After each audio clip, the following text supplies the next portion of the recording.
መንዝሊ ሰለሪኒ hojjetaa tokkodha 2024 yoo ta'e akkasuma immoo annually boonasiin dhaabbanni isaa kenneef immoo qarshii 2024 yookaan immoo boonasii ji'a tokko yoo ta'e akkaataa kamiin calculate goona kan jedhu isin argisiisa jechuudha. Yeroo hundumaa boonasii fi benefitiin garaagaraa gaafa kennamu basic salary dhaabbatee kennama jechuudha. Basic salary yoo akkam jirtu maatiin accounting tips egaa yeroon kun immoo yeroo itti baankaroonni fi dhaabbattoonni faayinaansii garaagaraa yookaan immoo dhaabbattoonni baay'een hojjettoota isaaniitii fi performaansii waggaa dhaabbatanitti boonasii kaffalan waan ta'eef boonasiin akkaataa kamiin calculate ta'a akkasumas wantoonni gibiraa wajjin wal fakkaatan akkaataa kamiin didaaktii irraa ta'anii kan harka keessan ga'u akkamittiin calculate godhachuu dandeessu kan jedhuun isinitti walii wajjin hojjenna jechuudha.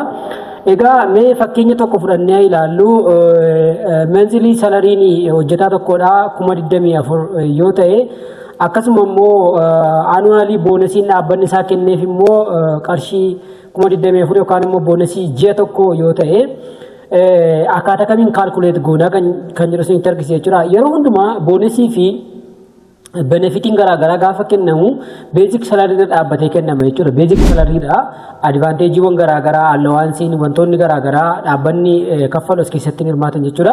Basic salary dhaabbatee jechuudha.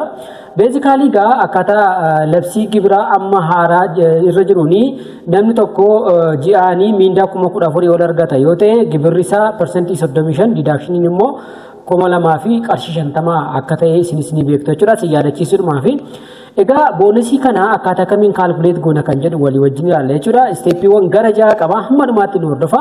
Viidiyoo keenya yoo jaallattan immoo like, share, subscribe akkasumallee follow gochuudhaan copy link share gochuudhaan hiriyoota keessan biraan gaa steepiiwwan isaa hordofnee wajjin hojjennaa nu hordofa.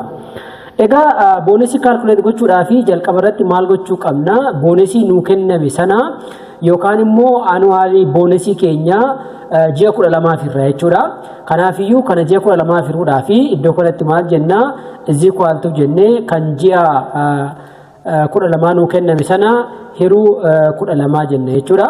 Hiruu 12 jechuudha. Kanaafuu ji'aan 2,000 jechuudha boonasiin nuu kenname kan waggaatti 2024 yoo ta'e kan ji'a immoo 2,000 ta'a jechuudha. Then maal goona steepii lammaffaa irratti immoo regularly qarshii ji'aan 2024 argata yoo ta'e combine goona walitti ida'an jechuudha. Ji'a irrattitu ida'ameera ta'eeti miindaan isaa kan 2024 ta'e ture sun 2024 kan ture sun gara 2026 ol guddate jechuudha. Asirratti immoo is equal to jennee basic salary kan jalqaba ture then ida'uu maal goona isa amma 2,000 arganne kana irratti ida'an jechuudha. Kanaafuu 2026 ta'a jechuudha. Then akkaataa taaksii beezii ammaatiin yookaan immoo akkaataa salarii kanaatiin salarii isa 2,000 irratti ida'ame kanaan immoo gibirri isaa meeqa ta'a kan jedhu walii wajjin calculate goona jechuudha. Gibira kana calculate gochuudhaaf maal goona is equal to jennee times then maal goona 0.35 35% jechuudha. Then minus maal goona 2,250 jechuudha. 2,250 goona jechuudha. Then enter goona jechuudha. Then gibirri qarshii 2026 irraa citu 7,000 fi birrii 50 ta'a jechuudha. 7,000 birrii 50 deduct ta'a jechuudha. Kan kanaan duraa immoo hojjenna akkuma kanarratti kan kanaan duraa hojjenna. Then asittis maal goona kan kanaan duraa jechuun ji'aan 24 yeroo argatu immoo miindaan isaa meeqatu irraa cita kan jedhu hojjechuudhaa fi kanas is equal to jennee basic salary kan ji'a times 0.35 hir'isuu 2,000 fi qarshii 50 then enter goona. Kanatti immoo ji'aan 6,350 irraa cita jechuudha.